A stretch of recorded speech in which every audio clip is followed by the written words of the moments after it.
Samudra ini berada di lantai 2. Hmm. Semuanya diberikan di lantai 2. Di sana ada 140 tempat tidur yang disiapkan untuk para pasien COVID yang memiliki gejala ringan maupun tanpa gejala. Di sana mereka akan lebih tercover karena dokter dan juga perawat juga berjaga di sana dan memantau melalui ruang memantau pasien. Seperti itu, Firda. Oke, Willy bisa dijelaskan saat ini tadi Anda menjelaskan ada tren kenaikan di Gresik sendiri terkait kasus COVID-19.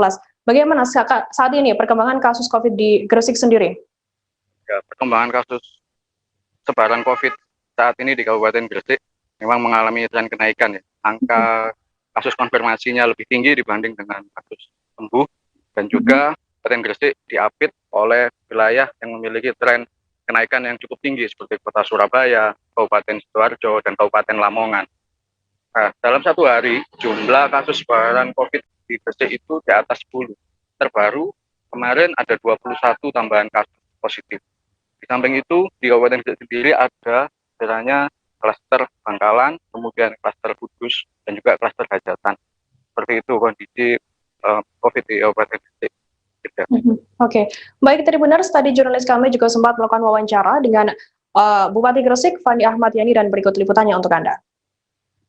Jika terjadi ada lonjakan pasien COVID, mudah-mudahan itu bisa bermanfaat, dan tentunya yang perlu kita dorong adalah terkait dengan protokol kesehatan. Saya mengimbau kepada seluruh masyarakat Kabupaten Gresik, tidak ada lagi selain protokol kesehatan ini yang harus kita jadikan kesadaran baru, bahwasanya protokol kesehatan dengan menggunakan masker, mencuci tangan, menjaga jarak, menjauhi kerumunan, mengurangi mobilitas, dan makan bersama ini harus kita kurangi. Dan tentunya mudah-mudahan kita semua diberikan. Fasilitas apa yang ada di Gejos? Jadi ada 140 tempat tidur, dan ini langsung diisi, ada 7 pasien, 8 pasien yang positif tapi gejala ringan. Tentunya semuanya kita sediakan ya, mulai ada laboratorium dan juga alat bantu kesehatan, semuanya kita siapkan sesuai standar kesehatan. Oke. Ini fokus kita adalah bagaimana Gejos ini agar bisa mengurangi bor ICU, bor umum di rumah sakit yang ada. Jadi mungkin kalau ada pasien yang sudah mendekati sembuh atau sudah apa, bisa bergeser di sini, ataupun pasien-pasien yang gejalanya ringan bisa kita tarik di sini agar bor ICU di rumah sakit, bor isolasi di rumah sakit agar menurun. Gejos kita kepala daerah dari Kabupaten Blora, karena di sana sudah hampir kekurangan tabung oksigen. Kita beralih ke berita selanjutnya, Saudara. 31 tenaga kesehatan nakes di Kota Batu dilaporkan terkonfirmasi positif COVID-19. Para nakes tersebut berasal dari Dinkes Kota Batu, puskesmas maupun rumah sakit. Dari hasil pelacakan epidemiologi, mereka tertular dari klaster keluarga dan juga perkantoran. Pelacakan dilakukan terhadap orang-orang yang memiliki kontak erat. Hasilnya ada 31 orang tenaga kesehatan terkonfirmasi positif COVID-19. Sebagai upaya menekan laju penularan, dinas terkait melakukan penyemprotan disinfektan di tempat pelayanan kesehatan dan juga fasilitas umum. Sejauh ini tidak ada kebijakan penutupan ruang kerja di Balai Kota Among Tani dan atau lockdown di perkantoran sendiri. Untuk mengetahui informasi lebih detailnya sudah bergabung bersama saya, wartawan Surya Malang, ada Beni Indo. Halo, selamat sore Beni. Ya, selamat sore Firda. Beni, bisa dijelaskan seperti apa kondisi sebaran COVID-19 di Kota Batu sendiri? Ya, laporan terakhir kemarin, 31 tenaga kesehatan dinyatakan terkonfirmasi positif COVID-19 setelah sehari sebelumnya Kepala Dinas Kesehatan dan 5 orang Kepala Puskesmas di Kota Batu itu terkonfirmasi terlebih dahulu terkonfirmasi COVID-19. Menyusul setelah adanya klaster di tenaga kesehatan ini, pemerintah Kota Batu segera melakukan pelacakan terhadap orang-orang yang memiliki kontak erat dengan tenaga kesehatan dan kepala dinas kesehatan. Firda. Oke, Benny, bisa dijelaskan langkah apa untuk yang dilakukan oleh pemerintah setempat untuk menekan penyebaran virus sendiri? Ya, selain untuk terus mengimbau masyarakat melaksanakan protokol kesehatan, pemerintah sudah melakukan penyemprotan secara menyeluruh di ruang-ruang kerja Balai Kota Amung Tani di Kota Batu, kemudian juga melakukan pelacakan dan terus menggenjot vaksinasi kepada masyarakat, terutama dibantu oleh TNI dan Polri. Firda. Benny, data warga Batu yang saat ini terjangkit COVID-19 ada berapa banyak? Jadi per 27 Juni per hari ini itu terdapat tambahan 10 orang terkonfirmasi positif sehingga totalnya menjadi yang terkonfirmasi secara akumulatif di Kota Batu sebanyak 1.592. Kemudian dari data itu ada 1.401 yang dinyatakan sembuh, 45 kasus aktif dan 146 terkonfirmasi meninggal dunia akibat COVID-19. Benny, bisa dijelaskan terkait lonjakan yang terjadi di Kota Batu sendiri, bagaimana dampaknya di sana? Sejauh pantauan teman-teman di lapangan, aktivitas pariwisata di Kota Batu tidak banyak berubah, artinya belum ada pengetatan-pengetatan seperti yang terjadi ketika PSBB atau PPKM. Aktivitas pariwisata berjalan seperti biasa, termasuk juga rencana pembelajaran tatap muka belum ada informasi resmi apakah tetap dilaksanakan atau akan ditunda. Rencananya per 5 Juli nanti pembelajaran tatap muka akan digelar dan sampai sejauh ini masih belum ada informasi resmi penundaan meskipun kondisinya saat ini kasusnya sedang naik di Kota Batu. Oke, baik, terima kasih wartawan Surya Malang, Benny Indo atas laporan Anda, selamat bertugas kembali. Kita beralih ke berita selanjutnya, Saudara. Pelaksanaan vaksinasi massal di Kabupaten Gunung Kidul pada Sabtu kemarin rupanya disambut antusias tinggi oleh masyarakat setempat. Tingginya antusias itu pun memicu kerumunan di lokasi vaksinasi, salah satunya di Gor Siono Pelayan. Ribuan orang mengantri untuk bisa mengikuti program vaksinasi tersebut. Video kerumunan warga yang mengantri dalam program vaksinasi massal ini pun viral di media sosial, lantaran warga yang tidak mau menerapkan protokol kesehatan. Warga berjejal di luar gedung dan tidak mengindahkan protokol kesehatan untuk mencegah penularan COVID-19. Aparat kepolisian yang menjadi penggagas kegiatan ini sebenarnya sudah membuat imbauan kepada masyarakat untuk menerapkan protokol kesehatan. Namun karena jumlah warga yang datang cukup banyak, imbauan dari kepolisian tersebut tidak diindahkan oleh masyarakat. Nah, untuk mengetahui informasi lebih detailnya, sudah bergabung bersama saya wartawan Tribun Jogja, ada Alexander Aprita yang akan melaporkannya langsung. Halo, Aprita. Ya, selamat sore, Firda. Aprita, sebelum saya bertanya mengenai kerumunan yang terjadi pada saat vaksinasi tersebut, bisa diinformasikan ke kami mungkin soal perkembangan kasus COVID-19 di Gunung Kidul sendiri? Ya, untuk hari ini belum ada laporan yang terbaru, meskipun demikian di hari kemarin dari Dinas Kesehatan setempat melaporkan terjadinya lonjakan rekor terbaru untuk kasus baru COVID-19, yaitu sebanyak 253 kasus dalam sehari. Pada saat yang sama juga dilaporkan ada sembuh 66 kasus, kemudian juga ada yang meninggal dunia 7 kasus. Secara kumulatif itu angkanya sudah mencapai 5.554 kasus yang terkonfirmasi positif, dan dalam perawatan saat ini sudah mencapai 1.791 kasus.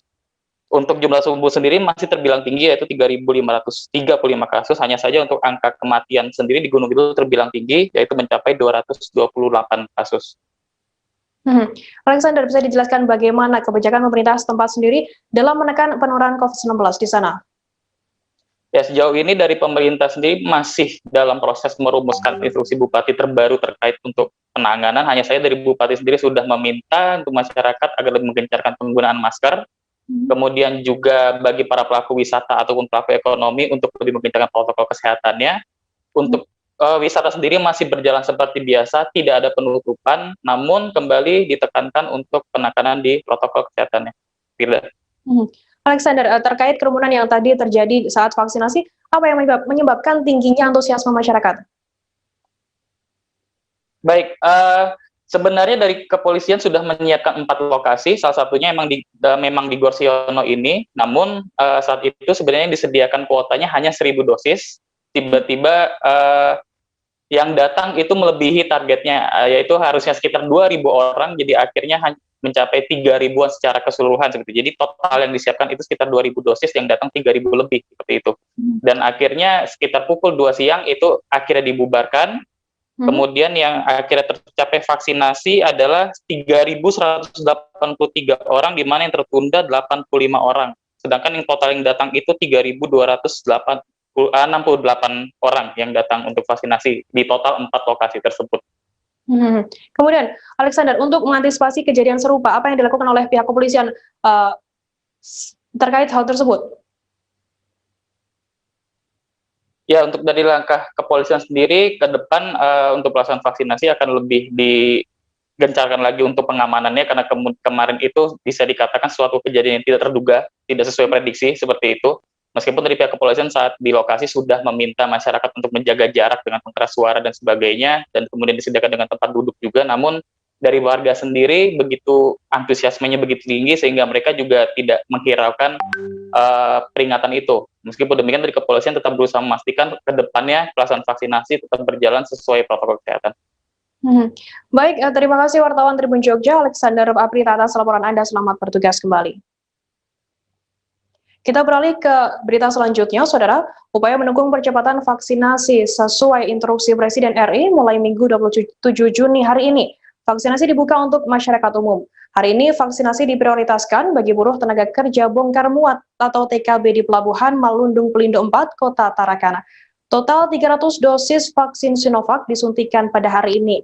Selanjutnya, vaksinasi masyarakat umum kembali akan dilanjutkan pada Senin esok, 28 Juni di Markas Komando Makodim 09007 Tarakan.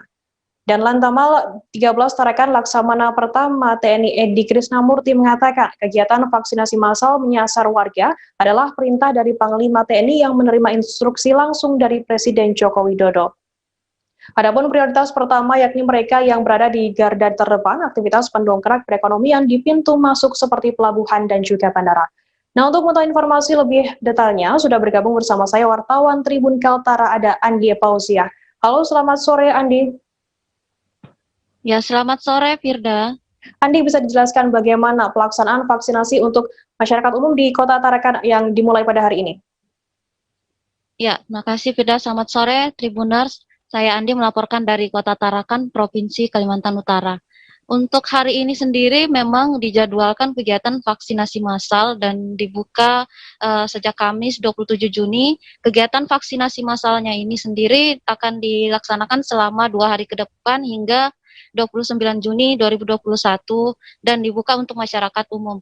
Adapun untuk pelaksanaan vaksinasi hari ini digelar sekitar pukul 8 pagi tadi dan diperkirakan hingga sore hari. Dan pelaksanaan vaksinasi hari ini sendiri diinisiatori oleh TNI bekerjasama dengan Kesyah Bandaran dan Otoritas Jasa Pelabuhan dan Pelindo 4 Tarakan.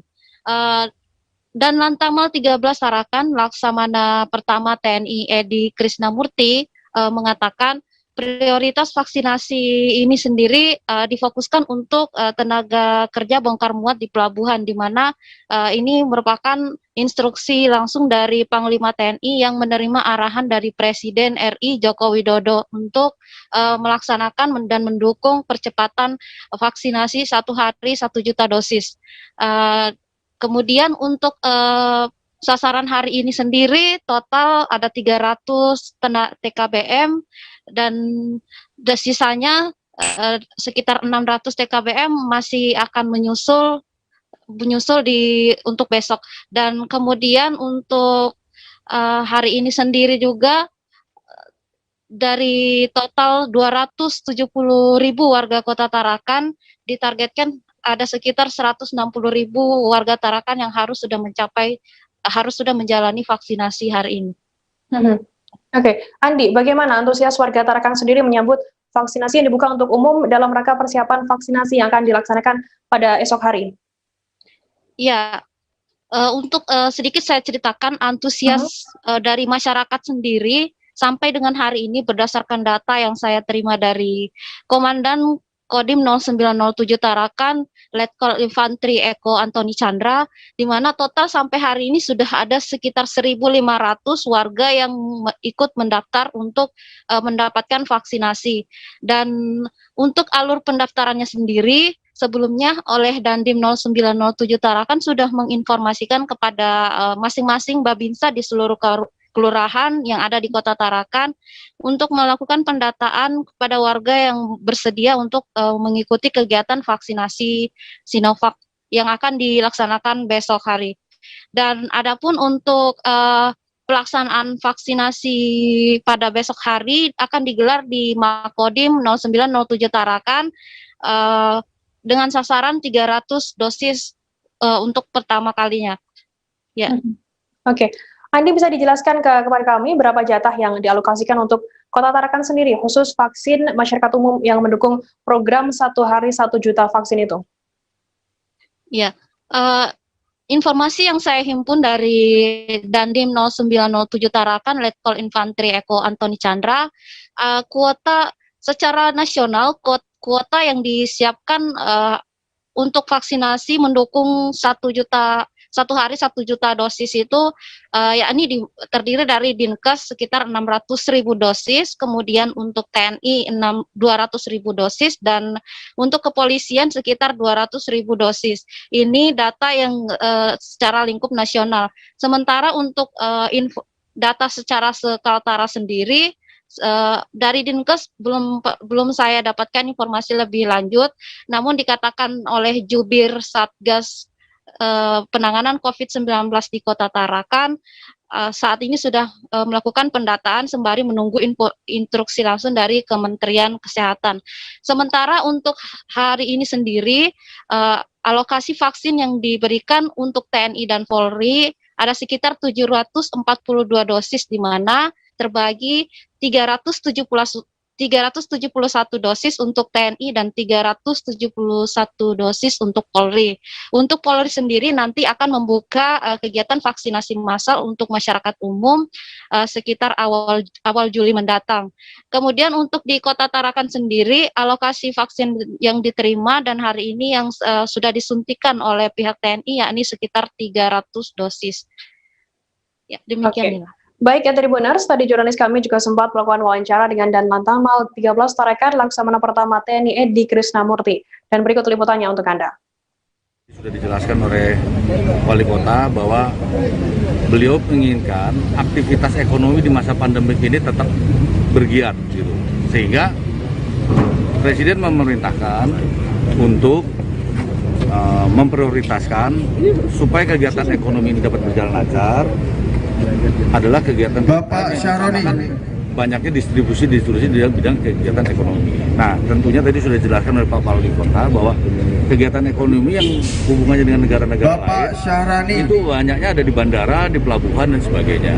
Sehingga Bapak Presiden menginginkan ini dijadikan prioritas Bapak utama. Jalil, Di prioritas utama karena yang pekerja-pekerja atau operator-operator yang ada di sini itu yang rentan karena mereka berhubungan dengan selain masyarakat luar dan juga dengan negara luar, sehingga ini diperintahkan kepada kami dalam hal ini TNI dan Polri untuk memprioritaskan bandara-bandara atau pelabuhan-pelabuhan dijadikan utama supaya itu yang tadi saya bilang kegiatan ekonomi tetap berjalan di masa pandemi itu. Begitu. Pak, antisipasi lonjakan yang seperti terjadi di luar daerah gimana Pak untuk TNI Polri untuk di daerah Kaltara sendiri Pak? Kalau ya itu yang tidak bisa kita prediksi. Jadi makanya prediksinya itu adalah ya yang adanya dengan kegiatan hubungan dengan atau yang berinteraksi sosial yang lebih banyak. Di sini kan ada Bu, seperti di pelabuhan ini. Bongkar muat barang dan segalanya ini kan rentan. Di bandara juga gitu. Ada orang asing atau orang lokal sendiri. Nah, ini yang akhirnya supaya tidak nanti pandemi ini menyebar kemana-mana, makanya dibuatlah klaster untuk sementara adalah untuk penahanannya adalah di tempat kegiatan-kegiatan yang banyak berkecimpung di bidang ekonomi.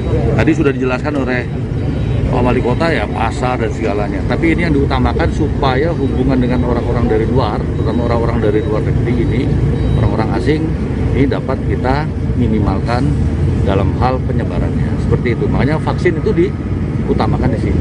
Nanti kalau sudah semua ini sudah tervaksin, mungkin akan lebih lagi, mungkin ke pasar-pasar dan sebagainya. Seperti itu. Tribuners, aksi heroik superhero Batman dan Superman terjadi saat vaksinasi pada Sabtu 26 Juni kemarin. Aksi dua orang pemuda asal Kabupaten Karimun, Kepulauan Riau menarik perhatian warga yang sedang melakukan vaksinasi di Polres Karimun. Memiliki kekuatan superhero ternyata takut akan virus corona disease atau COVID-19 yang menyerang sistem pernapasan. Aksi kocak ini terlihat di posko vaksinasi Polres Karimun dengan memakai kostum superhero, yakni Superman dan juga Batman. Aksi spontanitas mereka dilakukan untuk mengajak masyarakat Kabupaten Karimun agar tidak takut divaksin. Selain itu, aksi tersebut juga mendapatkan apresiasi dari Bupati Karimun, Aunur Rafiq, yang secara bersamaan sedang melakukan peninjauan vaksinasi nasional TNI Polri secara serentak di 34 wilayah Polda seluruh Indonesia. Menurut Bupati Karimun, Aunur Rafiq, aksi mereka sangat mendidik dan mempropaganda masyarakat untuk mau divaksin. Nah, untuk mengetahui informasi lebih detailnya sudah bergabung bersama saya wartawan Tribun Batam, ada Yeni Hartati. Halo, selamat sore Yeni. Halo, selamat sore Yeni. Halo, selamat sore Firda. Ini bisa dijelaskan apa sebenarnya tujuan superhero Batman dan juga Superman ini yang ada di lokasi tersebut? Baik Firda, aksi dua pemuda Kabupaten Karimun menarik perhatian warga yang melakukan vaksinasi COVID-19 di Mapolres Karimun pada Sabtu 26 Juli 2021 lalu. Dua warga yang bernama Elin dan Vito itu datang ke Mapolres Karimun dengan menggunakan kostum superhero Batman dan Superman. Kedatangan Yeni, halo, bisa mendengar suara saya? halo Firda. Mungkin Yeni bisa lebih kencang lagi suaranya agar terdengar Tribuners di rumah. Oh baik. Saya ulang ya Firda. Ya, silakan laporan Anda. Baik, aksi dua orang pemuda Kabupaten Karimun menarik perhatian warga yang sedang melakukan vaksinasi COVID-19 di Mapolres Karimun pada Sabtu 26 Juli 2021 yang lalu. Dua warga bernama ke Mapolres Karimun dengan kostum superhero Batman dan Superman. Kedatangan mereka juga menjalani vaksinasi COVID-19.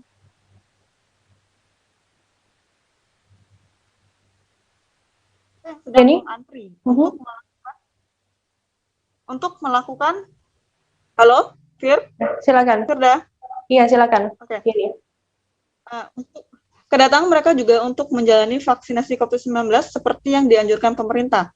Sekilas aksi itu langsung menarik perhatian warga yang sedang mengantri untuk melakukan vaksinasi di Mapolres Karimun. Superhero Batman dan Superman itu juga menjadi sasaran masyarakat untuk berfoto bersama sambil menunggu panggilan untuk vaksinasi. Salah satu warga yang menggunakan kostum superhero Batman, yaitu Ziko, mengatakan aksi tersebut bertujuan membantu pemerintah dalam menyukseskan vaksinasi COVID-19 dan sekaligus sebagai ajakan kepada masyarakat untuk divaksin. Ia berharap masyarakat dapat terus meningkatkan kewaspadaan terhadap penyebaran COVID-19, khususnya di Karimun, dengan penerapan protokol kesehatan COVID-19 dengan melakukan vaksinasi. Bahkan Bupati Karimun, Aunur Rafiq juga yang saat itu sedang meninjau vaksinasi turut memperhatikan aksi kedua warganya itu. Aksi spontan oleh pemuda ini mungkin mendapatkan propaganda dan motivasi untuk masyarakat agar melakukan vaksin. Bahwa vaksin untuk semua orang, termasuk tua, muda, bahkan orang kuat sekalipun, serta memberikan edukasi bagi masyarakat dengan memberikan pemahaman pada masyarakat bahwa vaksin itu aman dan sehat. Nah, mungkin cukup Firda. Ini bisa dijelaskan bagaimana proses vaksinasi yang digelar oleh Polres Karimun sendiri? Nah, mungkin prosesnya itu sama seperti vaksinasi pada umumnya. Pertama kali datang mengambil nomor antrian dan membawa fotokopi KTP, kemudian diarahkan untuk mengisi formulir, kemudian menunggu dipanggil itu dilakukan yang nantinya akan dilakukan pengecekan oleh tim tenaga kesehatan. Kemudian setelah itu tenaga kesehatan melakukan penyuntikan dan di akhir akan dilakukan observasi selama 30 menit. Untuk mengetahui tujuan dari observasi 30 menit itu untuk mengetahui apakah setelah melakukan vaksinasi itu ada efek atau seperti apa. Oke, Yani, mungkin bisa dijelaskan ke kami apakah adanya superhero di tempat vaksinasi tersebut adalah kali pertama atau seperti apa? Benar, ini merupakan pertama kali superhero Batman dan Superman ini yang melakukan vaksinasi di Tanjung Balai Karimun, Kabupaten Karimun, Kepulauan Riau.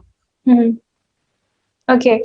Baik Tribuners, tadi jurnalis kami juga sempat melakukan wawancara dengan peraga Batman bernama Ewin dan juga peraga Superman bernama Ziko. Nah, berikut laporannya untuk Anda. Menggunakan kostum ini ke Polres untuk vaksin apa ini? Oke. Kami menggunakan kostum ini ya. Jadi kami untuk memotivasi masyarakat Tanjung Balai Karimun ya, khususnya untuk melakukan vaksinasi COVID. Jadi pada masyarakat Karimun jangan takut untuk melakukan vaksinasi. Betul. Dan juga untuk menjaga kita dan seluruh keluarga juga tentunya, terutama juga untuk orang-orang tersayang kita, keluarga dekat, anak, ibu, bapak, mama, saudara ya, untuk menjaga dari COVID. Seperti itu. Ada lagi yang mau disampaikan, Pak? Jadi di sini kami juga datang jauh-jauh dari Amerika, datang ke Tanjung Balai Karimun. Juga terima kasih untuk Polres Karimun. Dan kami sebagai superhero diundang ya kita di sini. Ya, Superman dan Batman mengucapkan selamat Hari Bayangkara ke-75. Semoga Polri semakin jaya dan sukses selalu. Betul saudara? Betul. Amin. Semoga masyarakat Kabupaten Karimun semuanya sehat walafiat, bebas dari virus yang namanya COVID-19. Amin. Ya, betul. Jadi bagi semua masyarakat Kabupaten Karimun, segeralah vaksin. Kami superhero saja mau divaksin. Orang terkuat di muka bumi. Betul. Masa masyarakat Kabupaten Karimun tidak? Jangan Iya mau kan? kalah sama kita ya. Jangan mau kalah sama kita yang memberantas segala masalah aja mau divaksin. Iya. Ayo semua Masalah bisa masyarakat di diatasi. Karimun semuanya datanglah vaksin. Iya. Karena juga vaksin juga untuk menjaga kesehatan tubuh kita. Betul, sekali. Betul ya? Betul. Betul. Sip. Tribuners, selesai jeda kami akan kembali dengan informasi menarik lainnya tetap di Live Update. Oke, apa kabar Bang Arif di sini untuk strateginya? Kalau saya sendiri di Gimik 37 ini yang semalam baru mulai, saya udah pasti. Sebenarnya aku nggak ngerasa itu penangkapan atau penggerebegan atau apapun itu. Karena gini loh, posisinya aku kriteria. Jadi kita mengenal disebut dengan stroke yang tidak berdarah dengan stroke yang berdarah. Stroke yang tidak berdarah itu biasanya ditandai dengan adanya penyumbatan. Kalau itu terjadi di sini mungkin pikirnya tidak ke situ kali ya, tapi kalau di Korea atau di Kamboja itu ada beberapa paper yang saya itu mas, ya dulunya tukang koran. Oh gitu ya. Tukang koran. Ya saya baca itu Pak. Tuh kan pernah baca kan? Ya. Jadi kalau saya jadi pangdam itu udah bersyukur banget. Si anak ini dijadikan sebagai tersangka begitu. Ya kalau ini kita bicara yang di luar kasus Bongombo ya. Dengan nama hujan shower, di mana terdapat batas jelas antara daerah hujan dan tidak hujan yang biasanya terjadi pada fase awal mature stage atau tahap berbahaya dewasa. itu Kang. Jadi mulai artinya terjadinya perlembekan. Nah itu untuk penetrasi akan sulit begitu ya. Dok saya ini menurut saya memang tidak mudah, bukan urusan tanah diambil. Kalau misalnya Amerika Serikat sekarang, Rasulullah mengatakan dalam sebuah hadis bahwa berpuasa di 6 hari Syawal itu. Oke, apa kabar Bang Arif di sini untuk strateginya? Kalau saya sendiri di Gimik 37 ini yang semalam baru mulai, saya udah pasti. Sebenarnya aku nggak ngerasa itu penangkapan atau penggerebegan atau apapun itu. Karena gini loh, posisinya aku kriteria. Jadi kita mengenal disebut dengan. Terima kasih Anda masih bersama kami di Live Update. Beralih ke berita selanjutnya, Saudara, seorang perangkat di Desa Simo bernama Bintang Al-Fatah, 55 tahun, jadi korban penganiayaan dan pembakaran pria berinisial MYN 50 tahun pada Sabtu 26 Juni kemarin. Kejadian sadis tersebut terjadi di rumah pelaku, yakni di RT 15 RW 5, Dukuh Tempuran, Desa Kecamatan Asimo, Kabupaten Boyolali, Jawa Tengah. Akibat pembakaran tersebut, korban mengalami luka bakar 49,5%. Kejadian bermula saat korban datang ke rumah pelaku. Saat itu korban hendak menanyakan nasib rumahnya yang ditempati pelaku lebih dari 5 tahun. Korban menanyakan mengapa pelaku belum juga mengosongkan rumah tersebut, padahal rumah itu sudah dibeli oleh korban. Namun tiba-tiba pelaku menyiramkan bensin ke arah tubuh korban dan menyalakan korek api.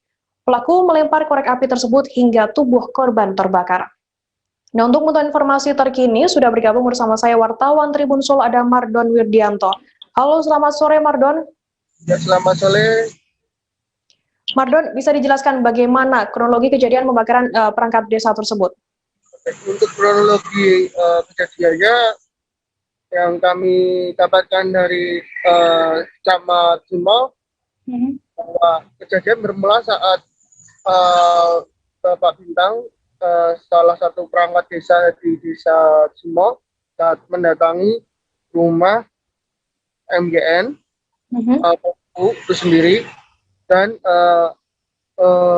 mengecek apakah rumah yang dibeli oleh korban ini sudah dibersih, istilahnya pelaku itu sudah siap-siap untuk pergi atau tidak. Nah, setelah korban ke rumah pelaku merasa tidak terima, maka dia menyiramkan bensin ke tubuh korban dan membakar dengan korek api gas. Lantas dengan kobaran api tersebut, korban meminta tolong kepada warga sekitar dan pelaku sendiri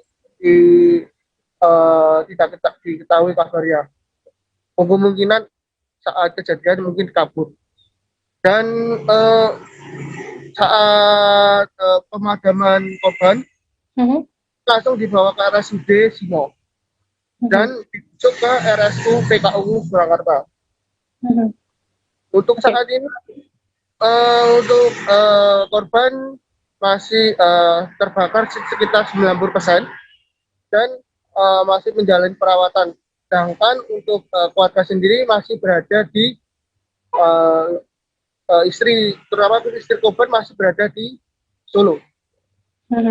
Oke, Mardon, bisa dijelaskan secara detail apa persoalan yang terjadi hingga timbulnya konflik tersebut? Oke, itu permasalahan detailnya menurut dari camat, informasi yang kami dapat dari pihak kecamatan itu berawal dari si pelaku ini mempunyai utang dan menggadaikan rumahnya. Namun selang beberapa waktu saya kurang paham dengan ininya, korban membeli rumah tersebut dan mempersilahkan selama 5 tahun yang lalu untuk memakai sampai dirinya mendapatkan diri pelaku mendapatkan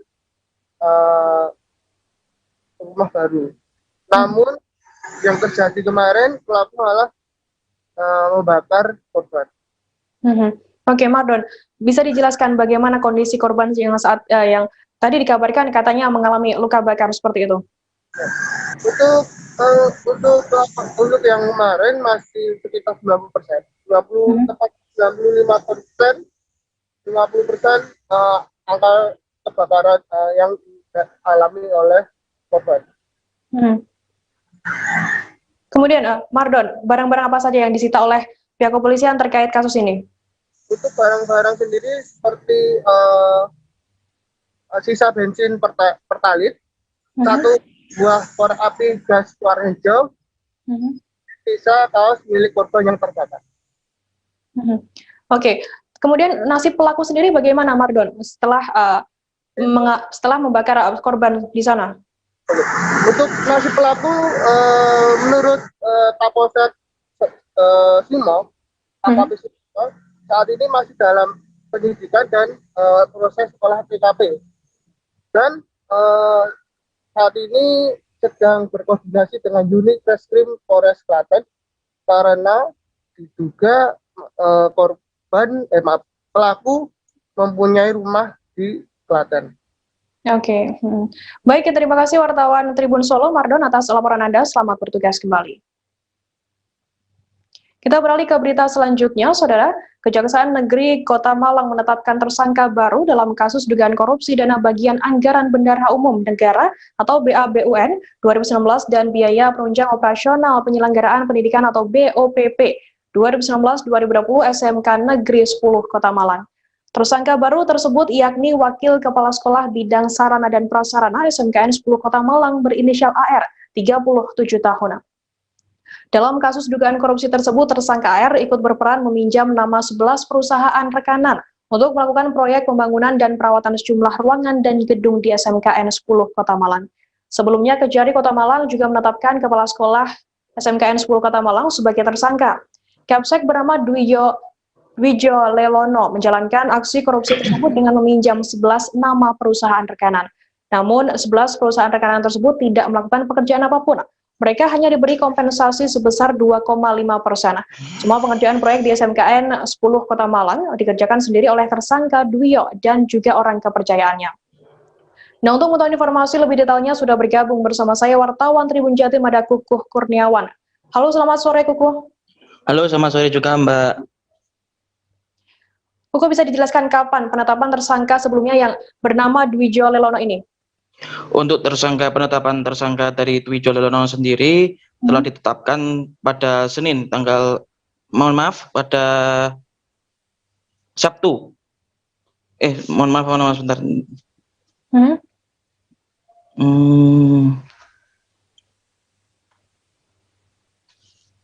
Seperti apa Kukuh? Ditetapkan pada Senin tanggal 7 bulan 6. Senin 7 Juni. Kemudian kapan tersangka Dwijo Lelono sendiri ditahan di sana? Dwijo Lelono sendiri ditahan oleh Kejari Kota Malang pada tanggal 7 juga sekaligus langsung dibawa ke Lapas Kelas 1 Malang. Kemudian selesai dilakukannya penahanan terhadap tersangka Dwijo sendiri, kapan pihak Kejari Kota Malang menemukan adanya indikasi tersangka baru dalam kasus korupsi tersebut?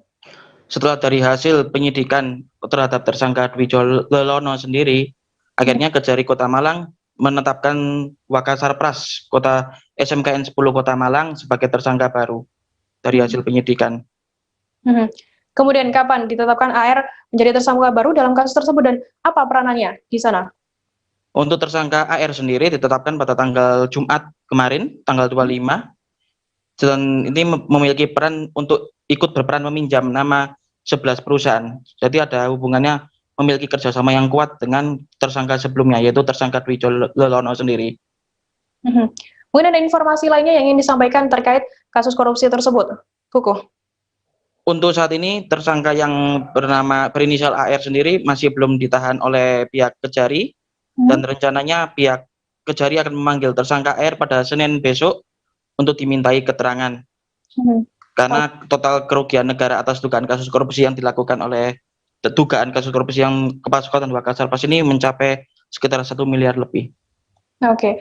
Baik, terima kasih wartawan Tribun Jatim, Kukuh Kurniawan atas laporan Anda. Selamat bertugas kembali. Kita beralih ke berita selanjutnya, Saudara. Di tengah wabah pandemi COVID yang melanda sejak 2020, produsen tahu dan tempe di Kabupaten Oku Timur ikut merasakan dampaknya terhadap penjualan. Sukatno, satu di antara produsen tahu tempe di Kelurahan Sungai Tuha, Kecamatan Martapura, Oku Timur, menuturkan ia terpaksa mengurangi ukuran tahu dan tempenya sebagai upaya untuk tetap bertahan produksi di masa pandemi. Biasanya Sukatno bisa menghabiskan hingga 50 kg kedelai saat produksi perharinya. Namun sejak 2 tahun terakhir paling banyak ia hanya menghabiskan 25 kg per hari, bahkan beberapa kali di bawah 15 kg. Sebagaimana diketahui, kedelai merupakan bahan baku utama pembuatan tahu dan tempe. Selain penjualan yang menurun, bahkan Sukatno dan beberapa produsen lainnya kini dipusingkan dengan harga kedelai yang naik. Nah, untuk mengetahui informasi lebih detailnya sudah bergabung bersama saya wartawan Tribun Sumsel ada Edo Pramadi. Halo, selamat sore Edo. Baik, selamat sore Firda. Edo, bisa dijelaskan di masa pandemi ini berapa keuntungan bersih yang didapat Pak Sukanto sendiri dalam penjualannya? Semenjak masa pandemi dalam 2 tahun terakhir ini, Pak Sukanto ini mendapatkan uang hanya 50.000 saja per harinya. Sebelumnya dengan asumsi dia bisa produksi 50 kg kedelai sebagai bahan baku, dia bisa mendapatkan keuntungan bersih sampai dengan 200.000. Namun saat ini dia hanya bisa mendapatkan uang sekitar 50.000 saja. Oke, selain penjualan yang menurun dan biaya produksi yang tinggi, apakah ada lagi risiko yang dialami oleh Pak Sukanto selaku produsen tahu dan tempe? Untuk bahan baku sendiri dalam pembuatannya, para produsen tempe ini menghadapi kendala seperti kebersihan. Nah, kebersihan dalam proses pembuatan tahu dan tempe ini harus benar-benar diperhatikan, karena apabila sedikit saja kotor seperti itu, maka tahu dan tempe itu gagal ataupun rusak dan tidak bisa dijual. Demikian, Firda. Baik, Tribuners, tadi jurnalis kami juga sempat melakukan wawancara dengan produsen tahu tempe tersebut, Pak Sukatno. Dan berikut liputannya untuk Anda.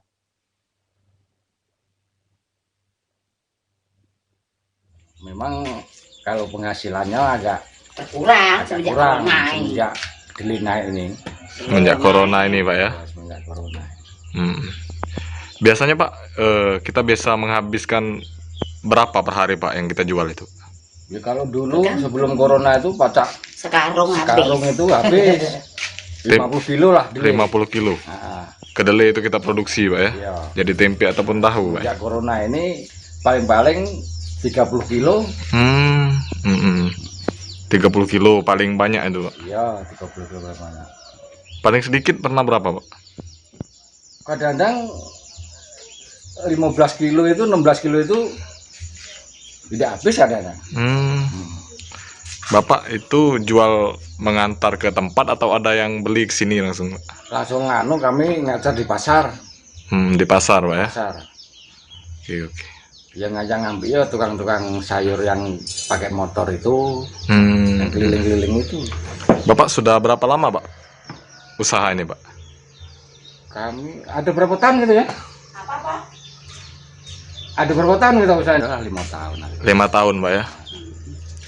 Tapi yang paling terasa itu akhir-akhir ini Pak ya? Ini memang agak kurang.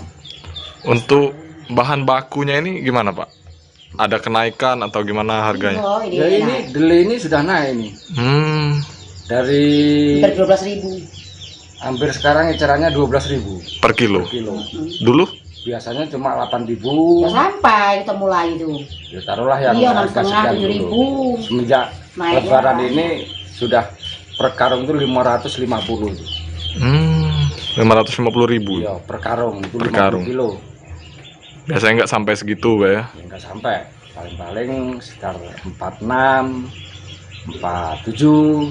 Jadi Pak, ini kan ada kenaikan harga nih bahan pokok gitu. Untuk penjualan Bapak sendiri, Bapak naikkan juga atau gimana Pak? Kita cuma ngurangi ukuran irisan. Kami tetap ukurannya saya kurangi dikit. Ukurannya dikurangkan, lebih kecil. Kalau dulu 3.000 itu 4.000. Sekarang 3.000. Untuk tahu Pak ya? Tahu. Kalau untuk tempe Pak? Tempe itu 4.000 itu sak bungkus itu. 4.000. Kalau tempe itu kami untuk tambahan lain daripada terbuang ampasnya ini kan, saya manfaatkan untuk tempe ya. Oh, jadi lebih fokus ke tahu Pak ya?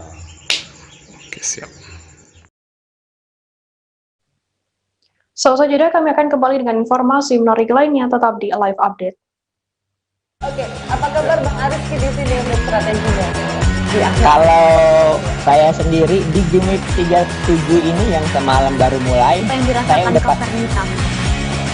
sebenarnya aku nggak ngerasa itu penangkapan atau penggerebegan atau apapun itu, karena gini loh, posisinya aku kriteria. Jadi kita mengenal disebut dengan stroke yang tidak berdarah dengan stroke yang berdarah.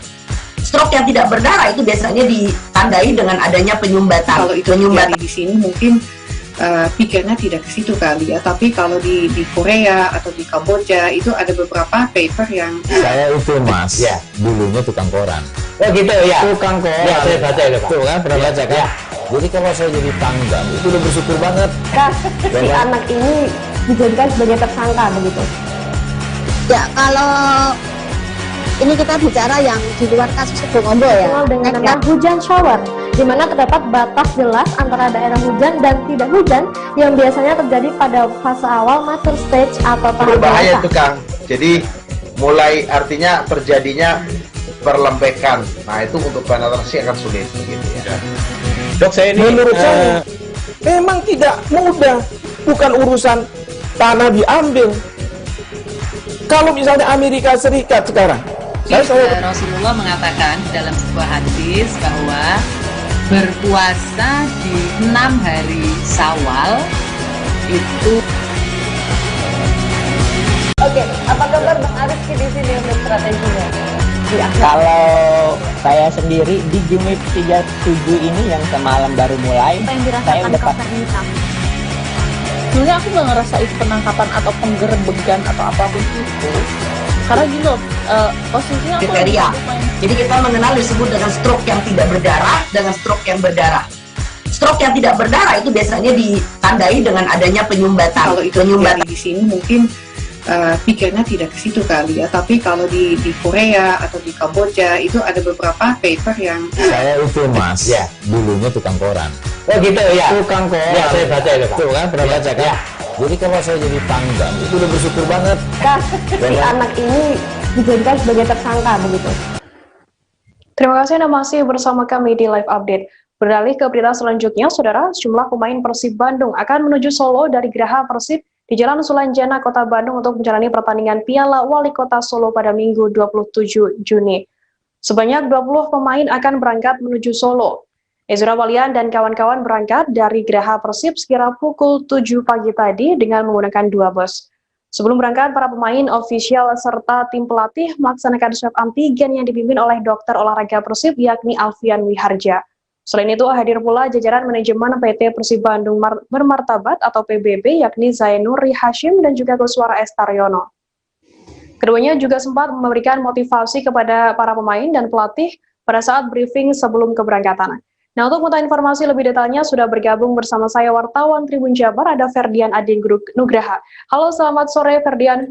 Selamat sore Firda. Ferdian, bisa dijelaskan berapa pemain yang dibawa pelatih Robert Alberts untuk menghadapi Piala Wali Kota Solo?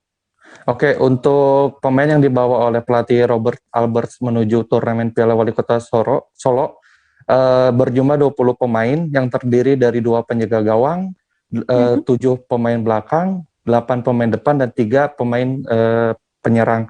Di antaranya, beberapanya di antaranya itu ada Muhammad Natsir, ada Ezra Walian, Supardi Nasir, dan juga striker andalan mereka Wander Luis.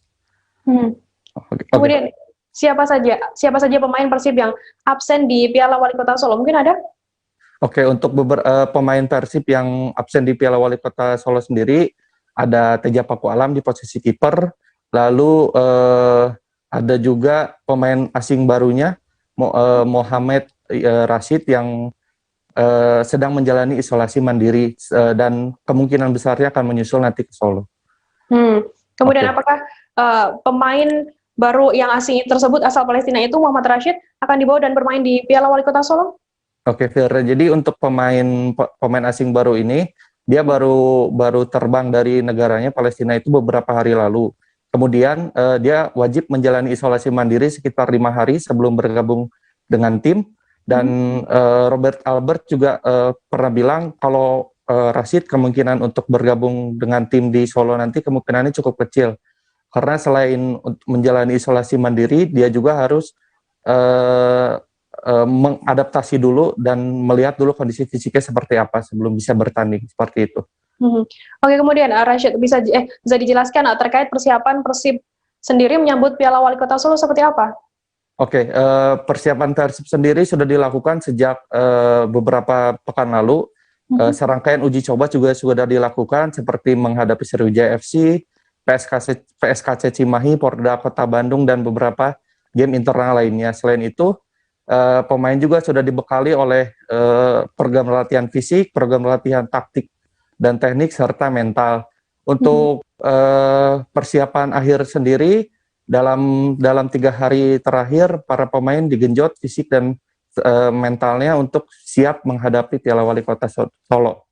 Oke, terima kasih. Oke, Ferdian, bisa dijelaskan terkait target Persib di Piala Wali Kota Solo seperti apa? Ya.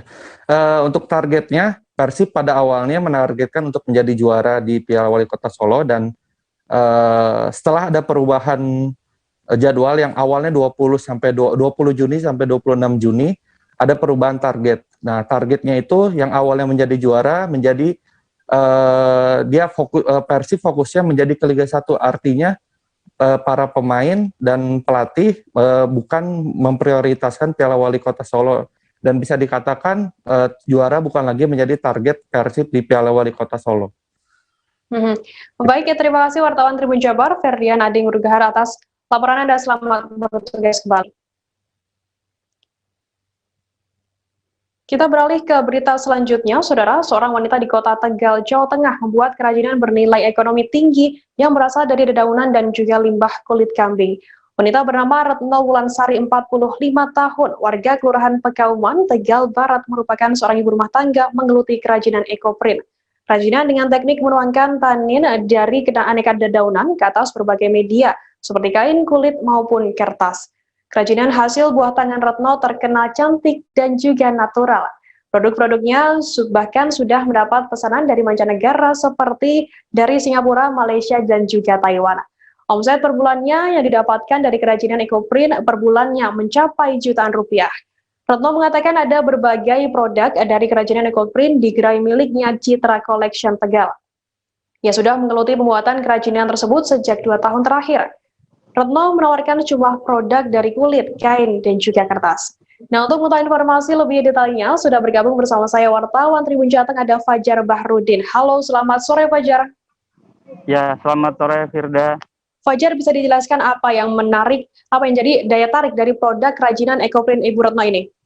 Ya, jadi produk kerajinan ekoprint ini cukup menarik karena dalam prosesnya ini menggunakan yang namanya itu tanin, ya, senyawa alami dari dedaunan.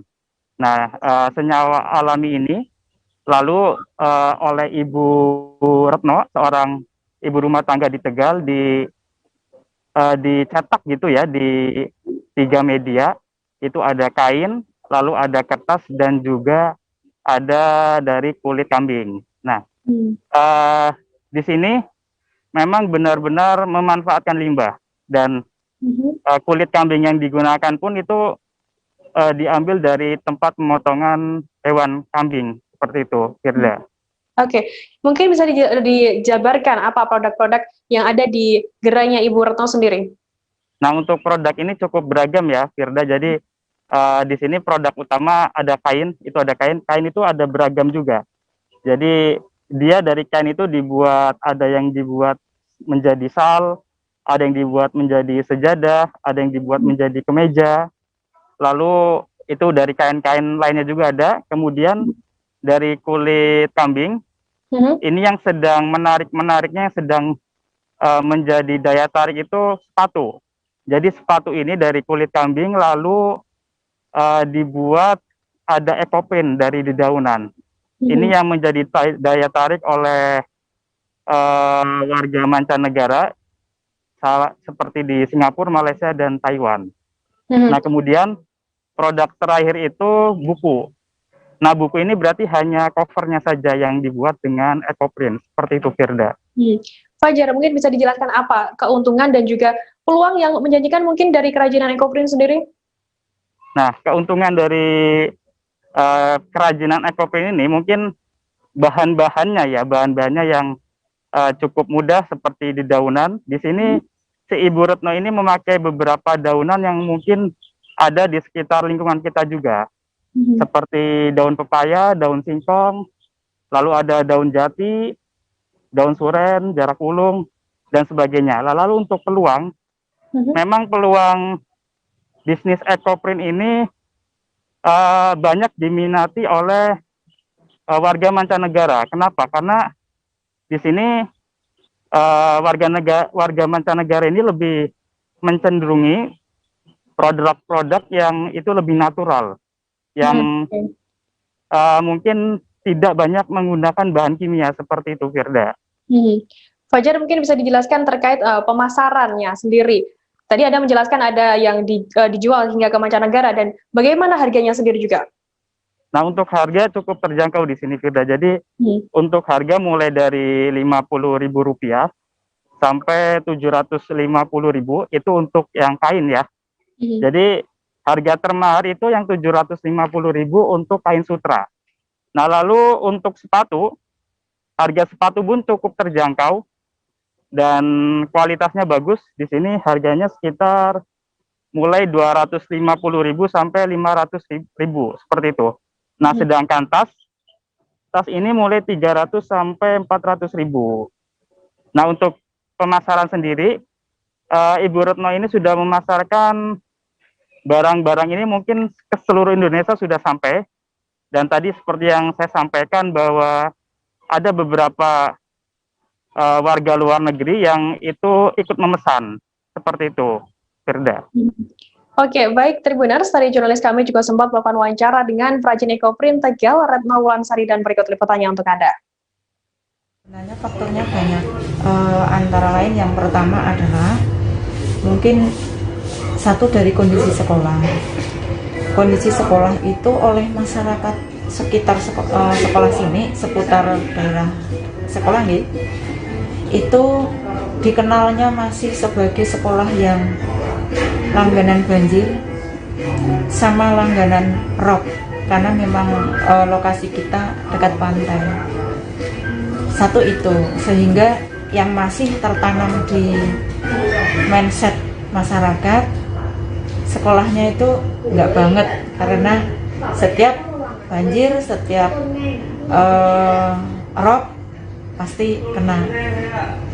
Padahal sebenarnya kami sudah membuat terobosan-terobosan di mana banjir dan rob itu sudah tidak lagi berada di SMP 12. Sebenarnya seperti itu. Tapi kan masyarakat dalam waktu yang kedua, memang di mata masyarakat mutu sekolah kita sama sekali belum nampak dibandingkan dengan sekolah-sekolah lain yang ada di sekitar kami. Sehingga untuk masyarakat sekitar sekolah pasti akan lebih memilih sekolah lain tersebut daripada SMP 12 karena dianggapnya nggak bermutu lah, mungkin seperti itu. Jadi satu dari koleksi dari Citra Collection ini kita sementara masih berkutat pada kain. Pertama ada shawl, sajadah, kemudian aneka kain, baik sutra, rayon, katun, dan lain-lain. Dan kita juga bikin produk itu menjadi baju jadi, seperti kemeja, jaket, blus, kaos, dan ada beberapa baju kombinasi seperti itu. Dan kalau untuk kulit, saya bikin seperti ini, ada sepatu, dan ada yang di beberapa di belakang saya, ada dompet, ini dompet kulit, kemudian juga ada tas, ini juga kulit, ya. Untuk penjualan sudah kemana aja, Bu? Penjualan ke seluruh Indonesia, alhamdulillah, dan beberapa yang saya masuk itu untuk mancanegara baru Singapura, Malaysia, dan Taiwan, Mas. Itu untuk yang mancanegara biasanya yang dipesan produk apa, Bu? Sepatu, Mas, sepatu kulit. Gitu. Kalau untuk omset berapa, Bu, per bulan? Omset saya masih kecil, Mas, masih skala UMKM ya. Untuk per bulan sekitar 30 sampai 40 juta. Kita beralih ke Kota Pagaralam, Saudara. Tempat wisata Green Paradise yang berada di Kota Pagaralam, Sumatera Selatan, masuk dalam 10 destinasi wisata top di Sumsel. Selain menyajikan keindahan alamnya, di sini juga pengunjung dapat melihat sejumlah satwa asli Indonesia. Tak hanya itu, di Green Paradise, wisatawan juga bisa merasakan memanen selada air. Wisata Green Paradise sejajar dengan sejumlah objek wisata di Sumsel lainnya, yakni Pulau Kemaro, Kampung Kapitan, Gua Putri, dan beberapa objek wisata lainnya. Green Paradise juga menunjukkan kekayaan alam yang ada di Pagaralam dengan adanya sumber mata air di kawasan tersebut. Wisatawan sendiri cukup merogoh kocek Rp10.000 untuk orang dewasa dan Rp5.000 untuk anak-anak apabila ingin menikmati keindahan wisata ini. Pengunjung juga akan mendapatkan 1 kantong makanan ikan yang nantinya bisa diberikan kepada ikan yang ada di kolam di sana. Nah, untuk mengetahui informasi lebih detailnya, sudah bergabung bersama saya wartawan Sri Poku, ada Wawan Setiawan. Halo, selamat sore Wawan. Sore Firda. Wawan, bisa dijelaskan mungkin di mana tepatnya lokasi objek wisata Green Paradise ini? Terima kasih Firda. Objek wisata Green Paradise salah satu dari sekian banyak objek wisata yang ada di Kota Pagaralam, Sumatera Selatan. Green Paradise ini tepatnya di daerah Kecamatan Dempo Utara, Kota Pagaralam. Ya Firda. Kemudian apa saja wahana yang membuat objek wisata ini selalu ramai dikunjungi oleh wisatawan? Firda, objek wisata ini memang dia agrowisata yang terpadu. Di sini banyak, selain ada wisata alam, juga ada wisata edukasi seperti binatang-binatang asli Pagaralam. Juga di sini ada tanaman khas Pagaralam seperti ada kopi, ada selada air. Di sini juga wisatawan bisa menikmati langsung sensasi memetik sayur asli Pagaralam itu, yaitu selada air tadi, Firda. Oke, kemudian bagaimana peran pemerintah sendiri terhadap pelaku usaha wisata milik swasta di Pagaralam di sana? Pemerintah Kota Pagaralam, baik itu pemerintah provinsi, sangat mensupport. Ini terbukti dari banyaknya event, meskipun pandemi, meskipun terbatas, tetap pemerintah kota, baik pun provinsi, selalu mengajak tamu-tamu untuk keliling-keliling ke kawasan wisata. Hampir dari sekian banyak wisata yang ada di Pagaralam, mayoritas dikelola oleh objek wisata swasta. Namun ada juga yang milik pemerintah. Hal ini membuat perhatian pemerintah ini membuat banyak masyarakat sadar akan pentingnya wisata itu, karena memang Pagaralam adalah daerah tujuan wisata yang ada di Sumatera Selatan, Beda. Baik, Tribuners, tadi jurnalis kami juga sempat melakukan wawancara dengan pemilik objek wisata Green Paradise Sam Hari, dan berikut liputannya untuk Anda. Jadi objek wisata kita ini Green Paradise, artinya green hijau ya, Green Paradise. Jadi memang salah satu wisata yang memang kita bentuk suasananya hijau, alami, tanpa ada benda-benda asing yang terlalu mencolok di tempat ini. Konsepnya sendiri, Pak? Jadi konsep kita adalah konsep wisata agrowisata terpadu nanti ke depan. Maknanya di sini akan ada berbagai macam hal yang berkaitan dengan wisata, baik wisata alam, wisata edukasi dari berbagai jenis tanaman, termasuk juga ekowisata nanti ke depannya. Jadi kita akan terus berkembang membangun secara bertahap masalah bangunan ini sehingga benar-benar mampu memanjakan pengunjung. Jadi misi Green Paradise itu ke depan, karena kita tahu potensi alam Pagaralam ini sangat dimungkinkan untuk unggul dalam segi alamnya, kita ingin yang terbaik ke depan. Artinya kita akan membuat suatu wisata yang benar-benar mumpuni dengan mampu menciptakan sesuai nama Green Paradise, artinya surganya orang berwisata. Surganya artinya bagaimana alam tertata, memberikan kenyamanan, murah, aman, nyaman, dan juga kulinernya nanti ke depan kita akan ciptakan kuliner yang benar-benar mampu menjangkau seluruh lapisan dan punya cita rasa berbagai aneka ragam kuliner Nusantara. Itu yang akan kita lakukan ke depan. Terima kasih, Pak. Informasi tadi sekaligus menutup perjumpaan kita dalam live update hari ini. Masih di tengah pandemi, Tribuners, kami terus mengingatkan Anda untuk selalu menerapkan protokol kesehatan dimanapun Anda berada. Memakai masker, mencuci tangan, menjaga jarak, menghindari kerumunan, serta membatasi mobilitas dan juga interaksi. Saya Firdana beserta kru yang bertugas pamit undur diri. Terima kasih dan sampai jumpa. Jangan lupa like, subscribe, dan share ya!